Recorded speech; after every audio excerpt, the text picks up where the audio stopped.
తెలుగు ప్రజలు కనుమ పండుగను జోరుగా జరుపుకుంటున్నారు. సంక్రాంతి పండుగలో మూడవ రోజున కనుమ నాడు మాంసాహారం ముందు వరుసలో ఉంటుంది. కనుమ రోజు మినుము తినాలి అని చెప్పిన పెద్దలు దానిలోకి నాటుకోడితో పాటు వివిధ రకాల మాంసాహారాలు తీసుకుంటారు. విజయవాడలో కనుమ సందడిపై మా కరెస్పాండెంట్ సత్య అందిస్తున్న వివరాలు ఇప్పుడు చూద్దాం. తెలుగువారి ముంగిళ్లలో అతిపెద్ద పండగ సంక్రాంతి. అటువంటి సంక్రాంతి పండగ 3 రోజులు 3 ప్రత్యేకతలు సంతరించుకుంది. తొలి రోజు భోగి మంటలు వేసి పిండి వంటలు చేసుకుని పిల్లలు ఆనందంగా గడిపితే, రెండవ రోజు తమ పూర్వీకులు పితృతర్పణాలు ఇవ్వడానికి పెద్దలకు పెట్టుకుంటారు. అదేవిధంగా మూడో రోజు పూర్తిగా మాంసాహారం సంక్రాంతిలో అత్యంత కీలక పాత్ర పోషిస్తుంది. దీనిలో భాగంగా ఈరోజు కనుమ కావడంతో అటు ప్రజలందరూ కూడా ఈరోజు మాంసాహార షాపుల చుట్టూ క్యూ కట్టిన పరిస్థితుంది. ప్రస్తుతం మనతో మాట్లాడేందుకు బెజవాడలో కొంతమంది పండుగ చేసుకునేందుకు వచ్చారు. సార్ చెప్పండి, ఈరోజు మాంసాహారానికి ఎందుకంత ప్రాధాన్యం ఉందంటారు? కనుమ రోజు మినుము తినాలంటారు కదా, మినుముతో పాటు మాంసాహారం ఎందుకంటారు? మాంసం గారెలు ఎక్కువగా తింటారండి. మాంసం కనుగ కాబట్టి బాగా మాంసం ఎక్కువ తింటారు.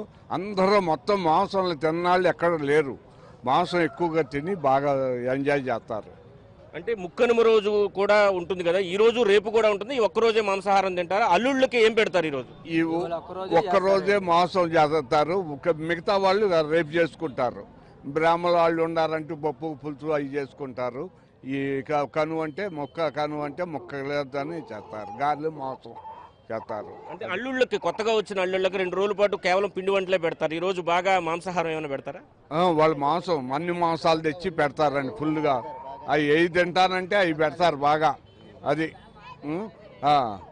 సార్ మీరు చెప్పండి, మీరు ఈరోజు ఇక్కడ కోడిని తీసుకొచ్చారు, దేనికి తీసుకొచ్చారు? నిన్న మొన్న కోడి పందాలు వేశారు, ఈరోజు ఈ కోడిని ఈరోజు మాంసాహారంగా మార్చబోతున్నారు. ఏంటి సంగతి ఏంటంటారు? నిన్న మొన్న పందాలు వేసాము. పందాల్లో ఓడిపోయిన కోడిని ఇవాళ మా అల్లుళ్ళకి, ఇంట్లో వచ్చిన చుట్టాలకి మంచి రుచికరమైన మాంసాహారం పెడతాం. వాళ్ళకి ఇష్టమైన కోడులు, మాంసం, ఇట్లాంటి చేపలు, ఇట్లాంటివన్నీ పెడతాం అన్నమాట.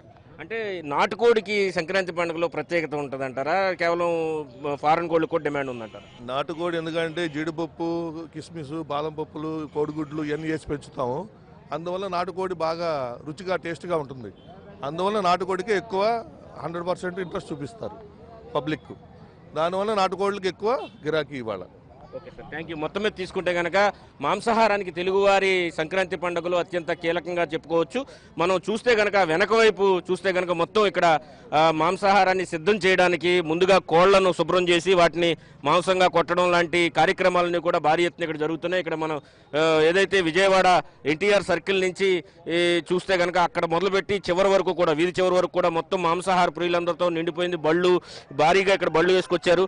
వాళ్ళందరూ కూడా నాటుకోళ్లను సరి చేయించుకోవడం, అదేవిధంగా మటన్, చికెన్ లాంటివి కూడా తీసుకుని వెళ్తున్న పరిస్థితుంది. ఒక్కరోజే భారీ ఎత్తున కొన్ని కోట్ల రూపాయల్లో మాంసాహార వ్యాపారం జరుగుతుందని చెబుతున్నారు. దీంతో అటు మాంసాహార ప్రియులు యొక్క డిమాండ్ను అనుగుణంగా మాంసం యొక్క రేటు కూడా పెంచిన పరిస్థితి ఉందని చెప్తున్నారు. అదే సమయంలో కొంతమంది నిన్న మొన్న కోడి పందాలు వేసిన వాళ్ళు కోడి పందాల్లో ఓడిపోయిన కోళ్లను తమ బంధువులకు కానుగ్గా ఇవ్వడానికి ఇక్కడికి రావడం జరిగింది. వాటిని శుభ్రం చేసి వాటిని కూరలుగా వండుకొని తినేందుకు, పండుగ పూర్తవ్వాలంటే ఖచ్చితంగా మాంసాహారం ఉండాల్సిందే అనే నానుడిని వాళ్ళు ఖచ్చితంగా పాటిస్తామని చెబుతున్నారు. తెలుగువారు మాంసాహార ప్రియులని ఈ రోజుతోనే మనకు శ్రీకారం చుట్టినట్టు అవుతుందని చెబుతున్నారు.